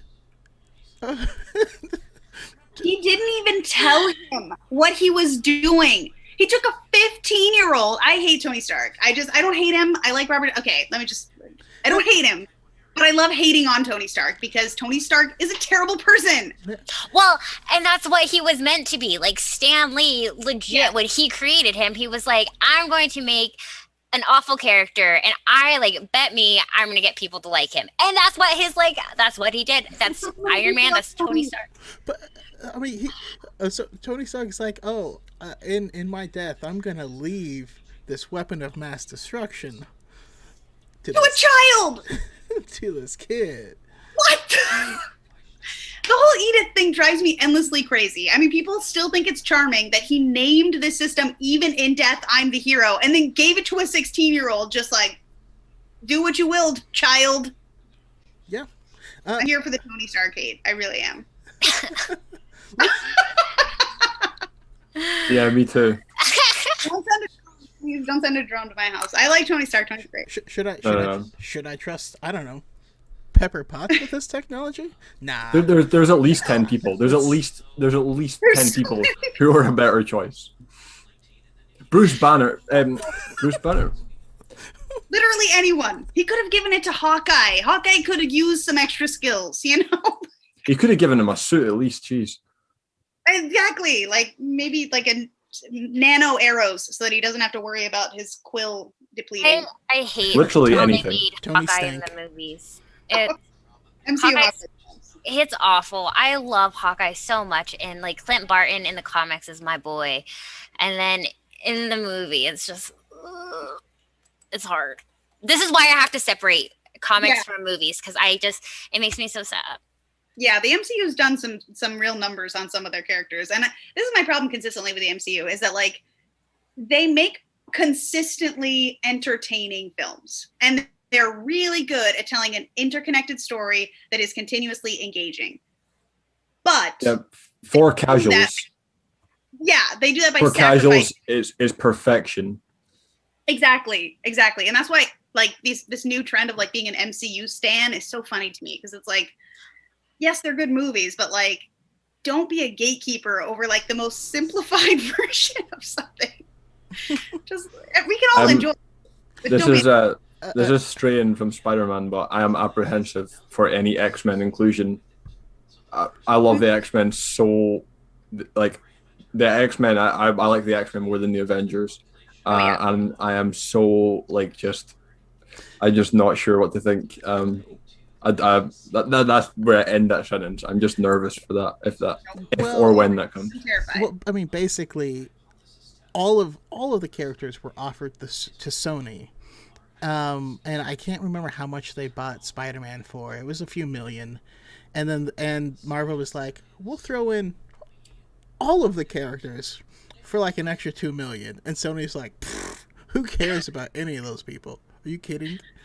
Like, Yeah, I heard that's that. literally what happened. But and then Fox comes along. Hello. also, Element 7 in the chat says, I love Hawkeye, and Megan just made me cry. Now, I do like the character of Clint Barton in the MCU, but it's no Matt Fraction run. I mean, Oh my gosh, that is one of my favorite series as well. yeah, so it's different. And I feel like, I don't know, like I hate on Nat and Clint a lot in the MCU, and I feel like a lot of people like are hurt by that. But I don't hate them. I hate the fact that the MCU just used them as set pieces and plot devices like indiscriminately and didn't bother to give them their own thing. Yeah. And I was They're pawns. exactly, and they could be so much more. Well, that's why I'm curious to know about like this new Kate Bishop movie, because like I love Kate and Clint in like the comics, like Matt Fraction, like he just did a fabulous job at that, and so I love their relationship. So I'm curious to know how it's going to be. And I'm excited for it. I love I love Haley Steinfeld. Oh, Haley's She's great. killing it. She's our and I don't know, the only good Transformer movie. Sorry, the first one was okay, but she was also our Spider Gwen. I'm just gonna hide my Optimus Prime poster. No, Haley is awesome. The Speaking Transformer movies are terrible, and they're some of my favorite films. which is okay. I love There's like all of the Fast and Furious movies. Though I wish more people weren't so defensive about what they like. It like they're trying to say that it's high art, and it's like I like a lot of like. There's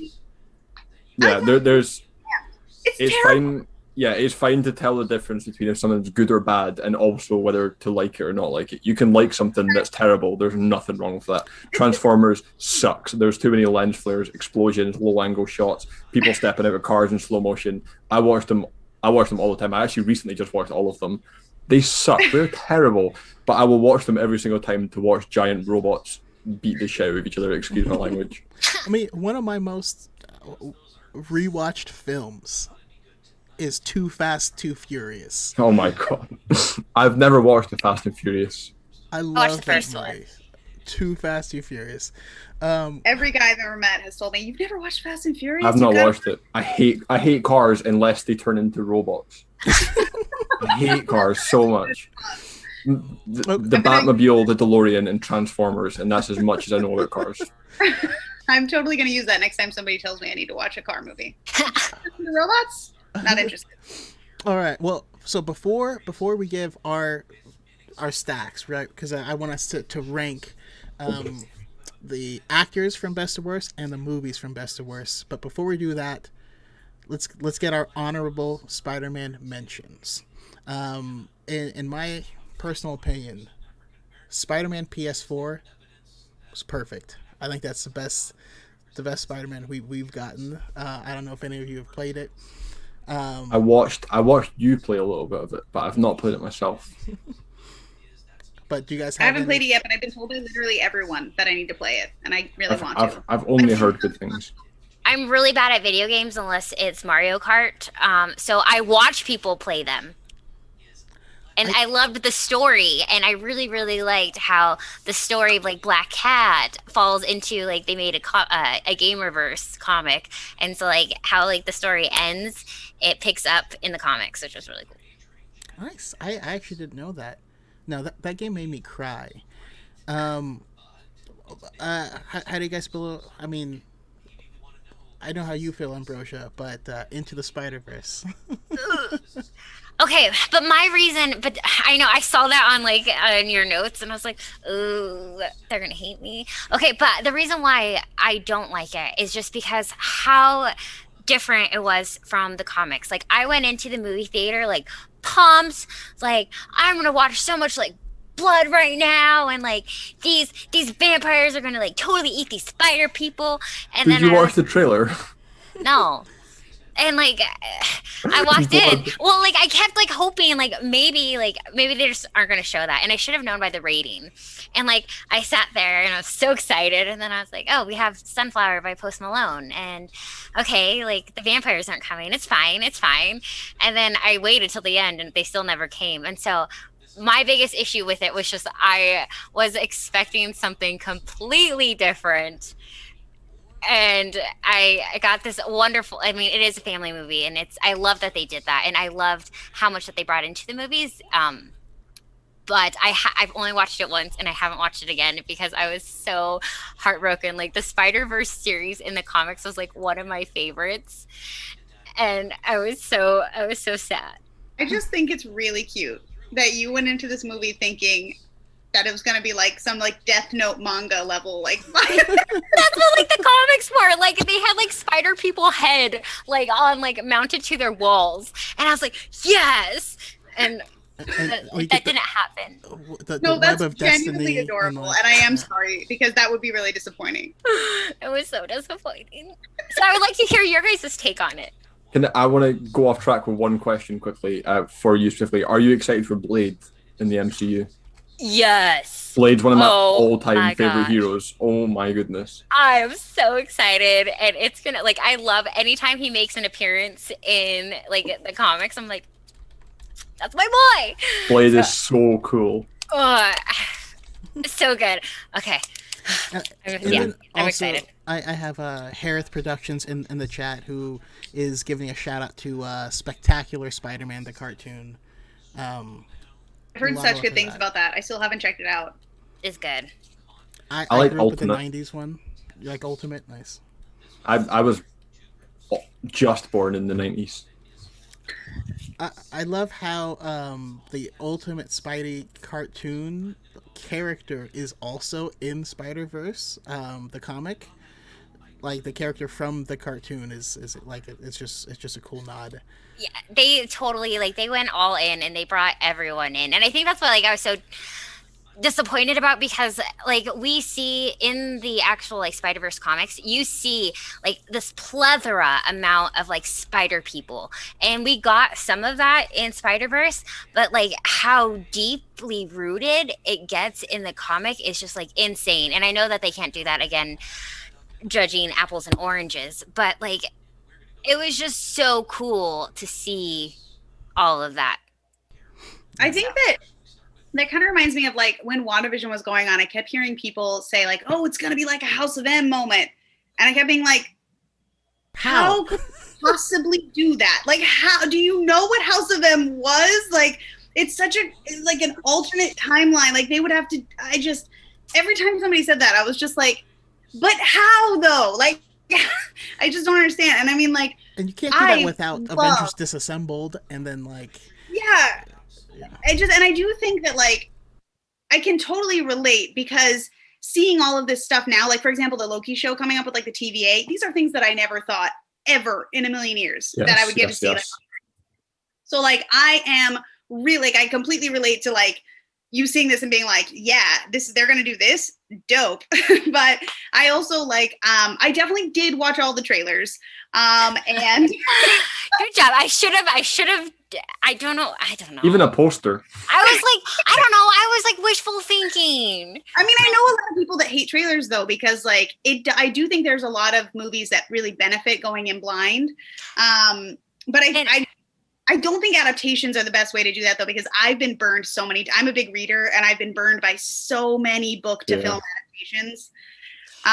So yeah, I always adjust my expectations in those situations. But I think Into the Spider-Verse, just as an independent story, not related to anything else, not related to the comics, not related to anything, is just such a perfect story. Like start to finish, it like literally it gives me like Princess Bride vibes in the fact that it wraps everything up. It's so well done, engaging from start to finish, and makes me cry like 5 different times in the movie. And I love it. And I love Peter B. Parker. He is the Peter Parker that I have always wanted, like the flawed, broken hero. And I know he's older than like the typical Peter, but I think that is a very realistic path. 100%. So yeah, I mean, it's definitely one of my comfort films. And I love that my kid likes it. I'm really hoping that I can push it further onto him as he gets older. Yeah, because I absolutely love Into the Spider-Verse as well. But what's funny is the more I think about it, and I did this because I actually did a stream when I was talking to Zeffy, Straw Hat, and Lex from Wednesday Pull List about Spider-Verse, and I realized this is The Last Jedi. It's just Spider-Man: The Last Jedi. Oh my gosh. There's all these. What's funny is I still. Oh my god. Yeah. Sorry, you're just blowing my mind right now. Yeah, absolutely. And with Miles's powers and his ability, for all the people that hate that Ray can do things. Oh yeah. That's literally the purpose of Miles's arc, is he has to take the leap. It's not about these small, micro skills. It's about this macro being able to trust. For Ray, it's trusting in the Force, and for Miles, it's trusting in his abilities when he finally makes the leap, even though he's scared. That's when he can do stuff. But no one ever complains about Miles doing stuff. I wonder why. It's weird. It's Anyways, it's difficult. Couldn't put my finger on it if I tried. You know what though? But people have to choose between. I don't know. Anyways, that's a whole side topic. But I love I love Peter B. Parker, and as well as I love Jake Johnson. Yeah. Yes. So good. Yeah. My God. I feel like Jake Johnson could actually pull off a live action Spider-Man. I've said this before. Yeah. If he plays if he plays a Peter B. Parker. Mm-hmm. Yeah. I think he would make such a wonderful, because They'll probably throw him into high school. We have some 21 Jump Street stuff going on. Yeah.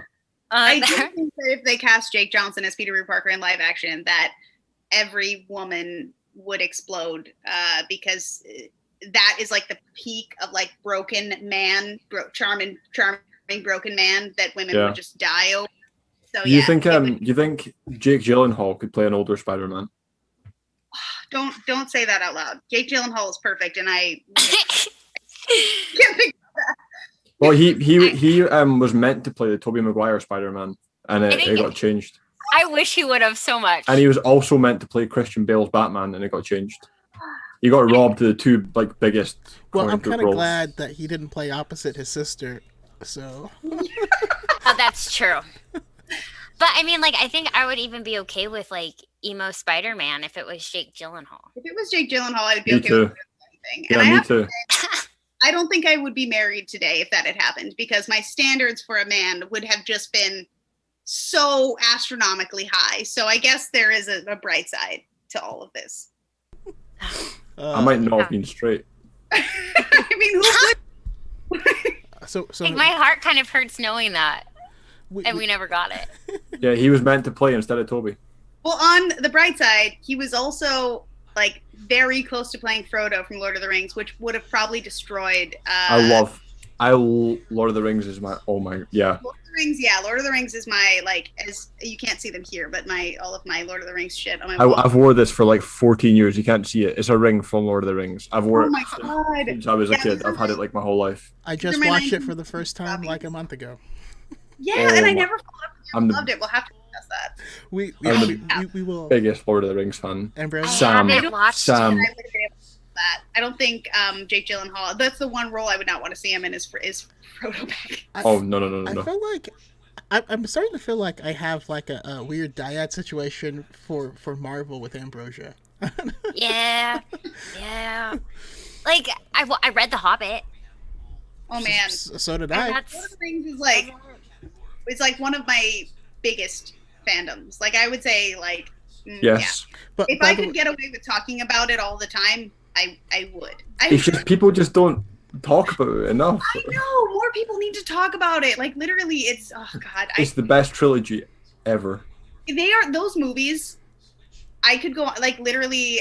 I'm still mad that the first two got largely snubbed by the Oscars because I will say this. I will say this until the end of time. Nobody gives Fellowship of the Ring the respect it deserves. Yes. It is, in my opinion, the best of the trilogy and one of also my list of perfect movies from start to finish. Makes me sob again. I Okay, think it's okay. perfect, but The Two Towers is my favorite. So I respect that. I'm gonna do a future podcast on Lord of the Rings. I'm gonna have both of you guys back. I'm gonna have Element on and Please.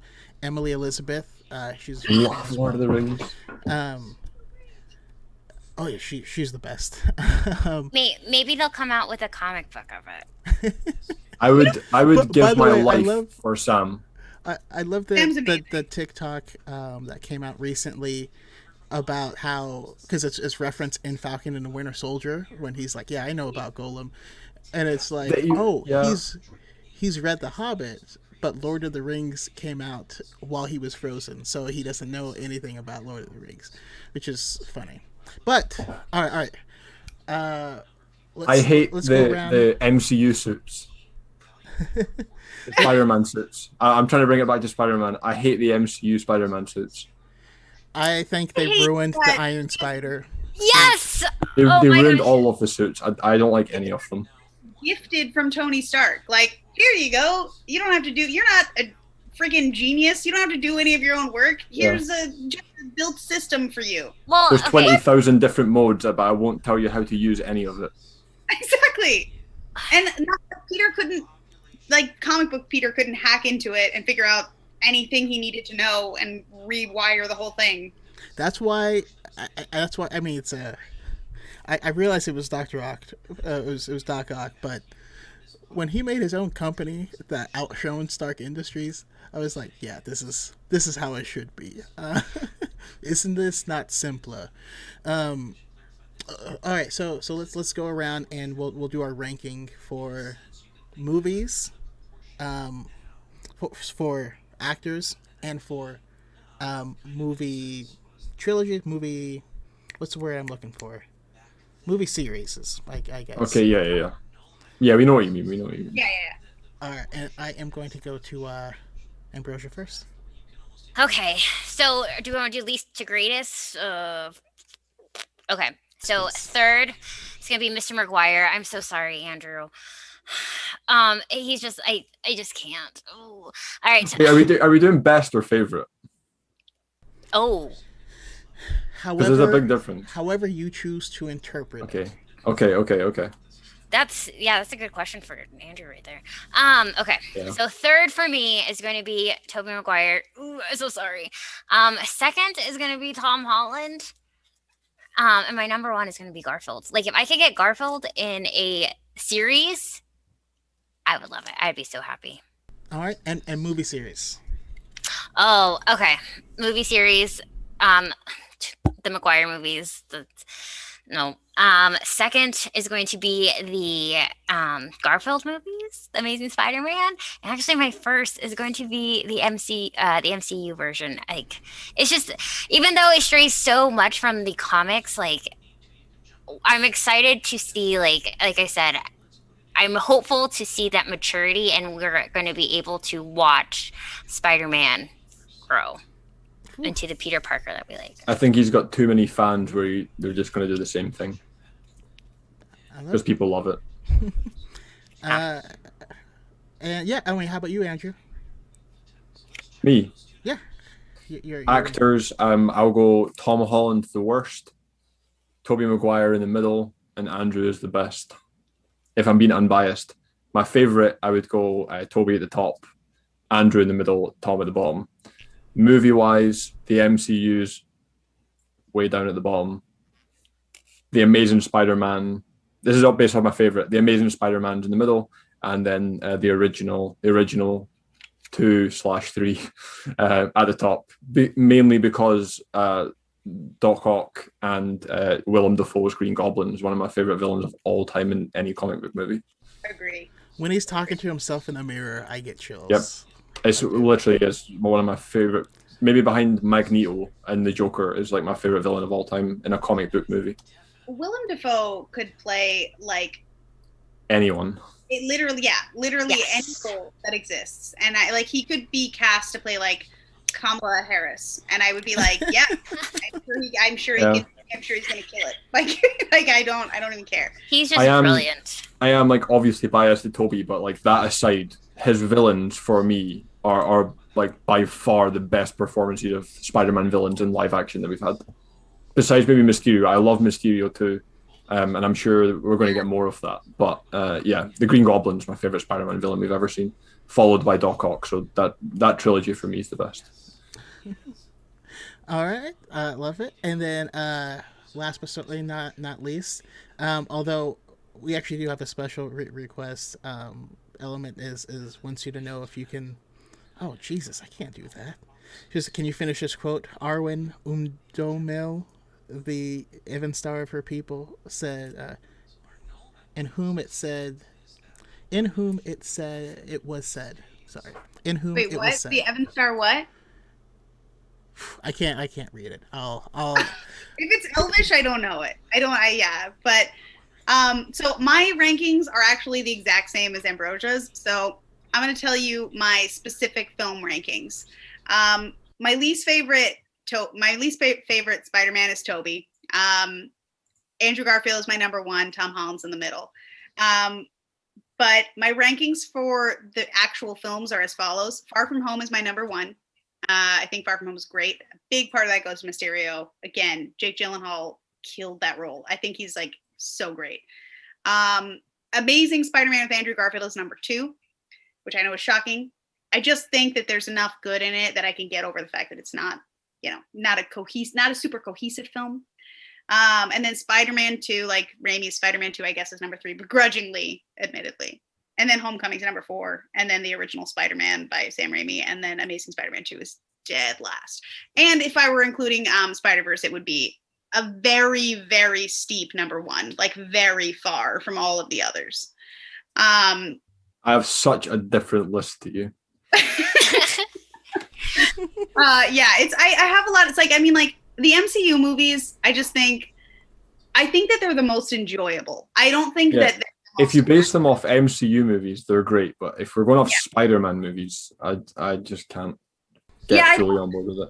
It's definitely like very different from the idea of what I would want a Spider-Man movie to be. It's so different. You almost can't put them together. Almost you can't put them in the same list. It's not just a Spider-Man story. You know, it's a bigger universe story. Right, and I think that's where like I truly have to like separate everything that I love, and that's why like I truly don't walk into like I kind of walk into it blind, because if not, I know that disappointment is going to be there.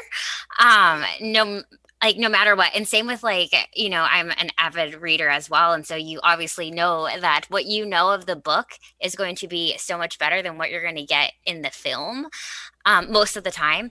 And so I think like I and Spider-Verse was like the first like rude awakening of me of like, I truly have to separate my Spider-Man that I know and I love to like what I'm going to get on the TV. And so like, even with like WandaVision, I mean, I've read House of M, House of X, all of those, and I never had any fan theories, or I never had any theories, because like, you know, it's not going to be what we have read in the past, and that Disney and Marvel are going to do whatever damn well they please, and it's so hard. Like I would get so just like heartbroken if like I went all into it and I took everything that I knew, and I think I'd be crushed.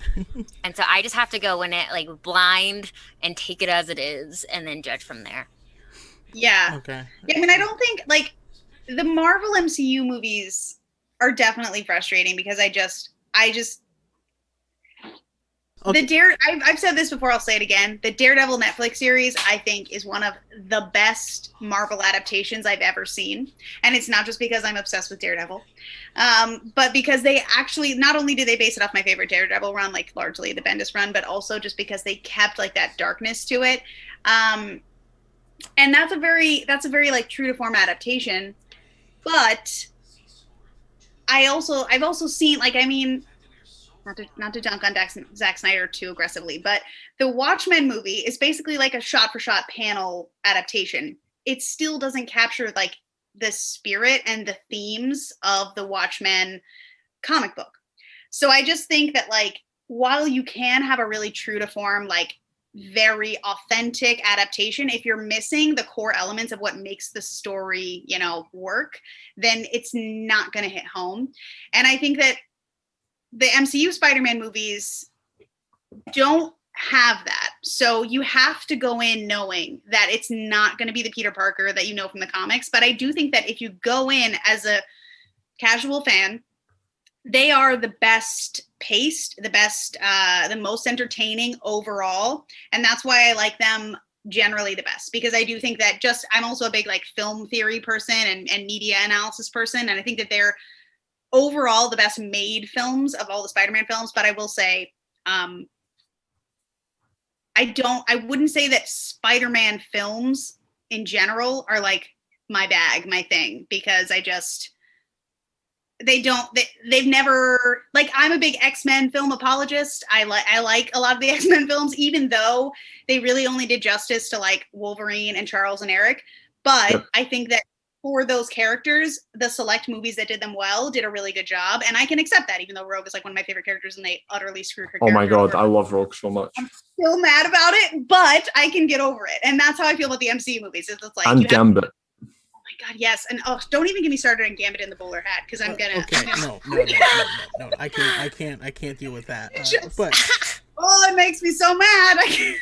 Something that I feel has always been a thing with Marvel is that Spider-Man typically is in his own universe. He crosses over it with others, but he's not with them.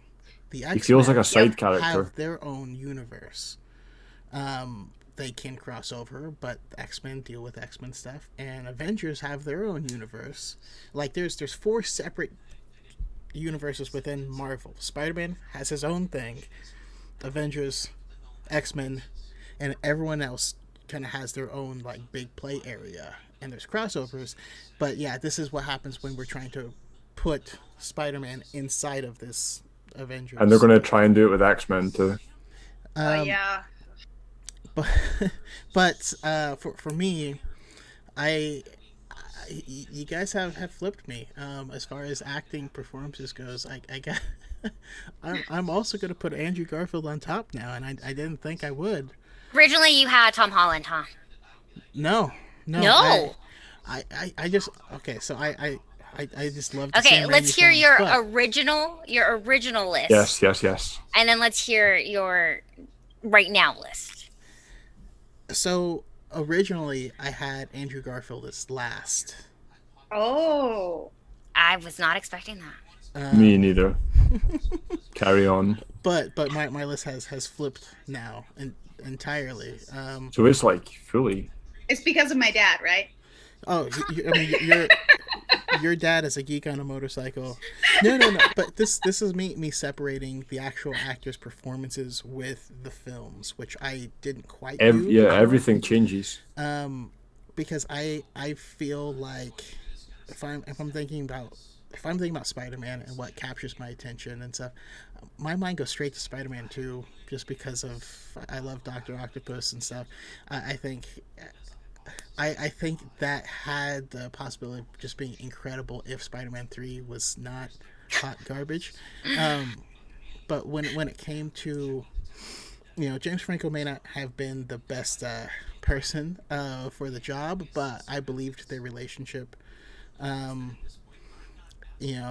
William Dafoe, Alfred Molina, those stuff just worked for me. So as far as the films go, I actually put those ones on top. And that's the same reason as me. Put the Marvel ones as second, and the Andrew Garfield ones on the bottom. That's fair. I believed Harry and Peter's relationship in Sam Raimi's Spider-Man trilogy more than I believed MJ and Peter's relationship. I think James Franco and Tobey Maguire had better chemistry than. Definitely. What do you? I would agree. What do you all think of Michelle Jones? This is where I feel like it's a better Miles Morales story Yeah. because, like, if you, I mean, MJ is such a character that is so deeply rooted again, that it's really hard to throw a Michelle Jones in there. She's just kind of like, uh, Like like Zendaya is a god amongst mortals. I love Zendaya more than I care to admit publicly.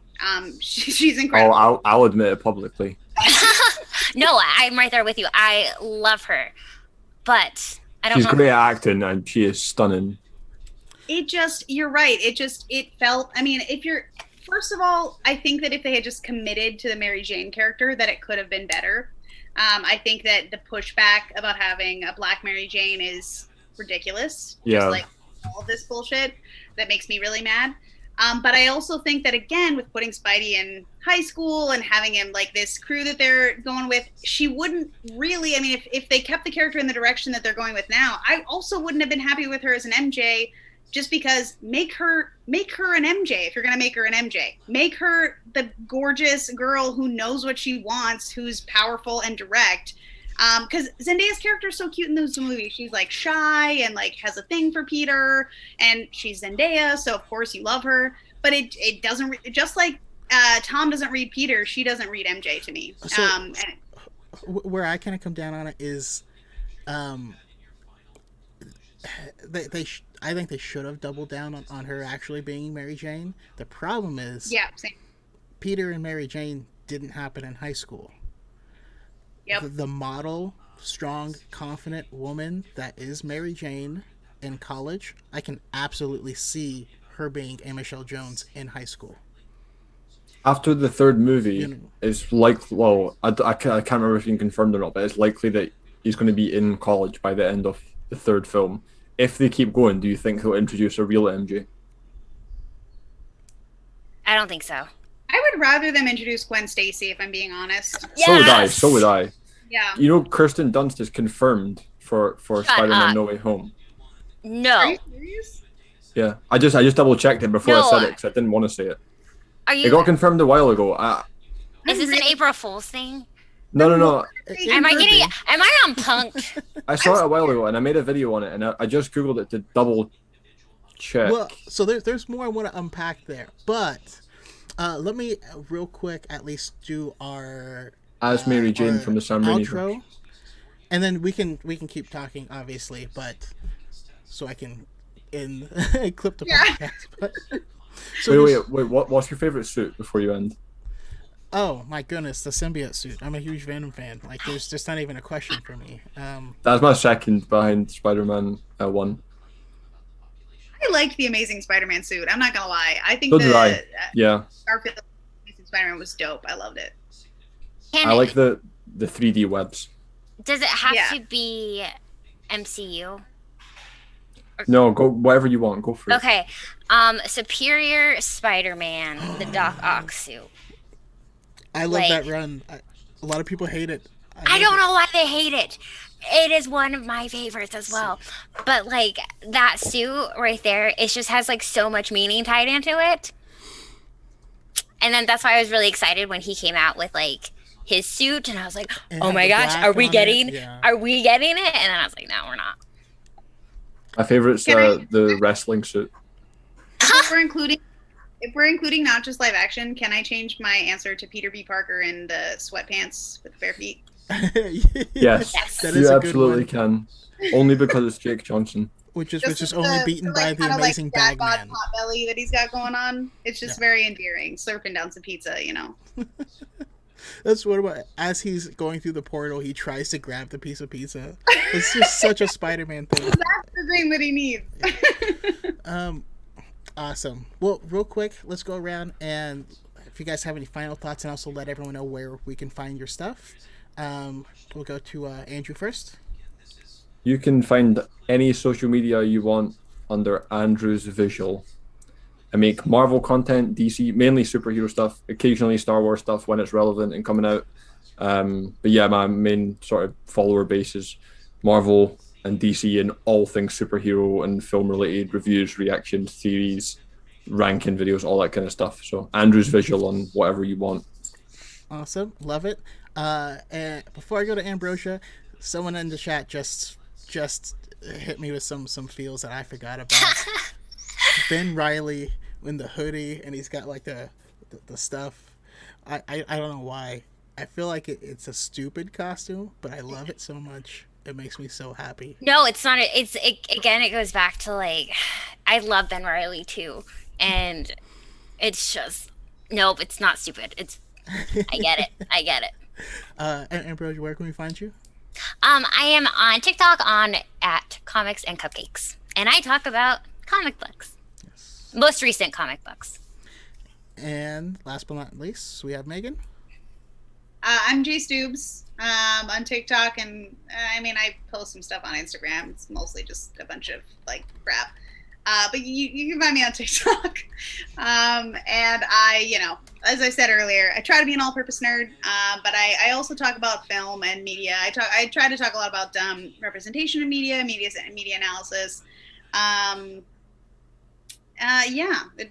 Recently it's a lot of Marvel. I tend to go where the hype goes. I'm a huge multi-purpose nerd too. I am like, Harry Potter, Lord of the Rings, like pretty much everything, honestly. How could you be? But like, especially with TikTok, you'll know, like, you get niched into a corner, and it's Definitely. you can't get out of it. And Marvel's my biggest thing, so I have no problem with that. I love it, but I do love talking about other stuff too. I do that more on Instagram and YouTube and on like live stream on Twitch or whatever. Yeah. It's funny because when I first joined TikTok, I thought that I was going to be like first I thought I was going to talk about books, and then I thought I was going to talk about film, and then I was like really niched down into nerdy film, and it kind of got now whenever I talk about film in general, people are like, no, talk about Marvel. Who's your favorite? Yeah. What's funny though is when I started following you, Megan, I don't know, I feel like you had maybe like 3,000 followers, something like that. You started following me so early. I don't even know if I had 10,000 followers. But you were mostly talking film stuff. And so I had her on the episode when we did A New Hope, because I was like, oh, she's going to bring some awesome film thoughts to this. And I didn't even know how big of a geek she was. I mean, I knew she talked about Star Wars and stuff.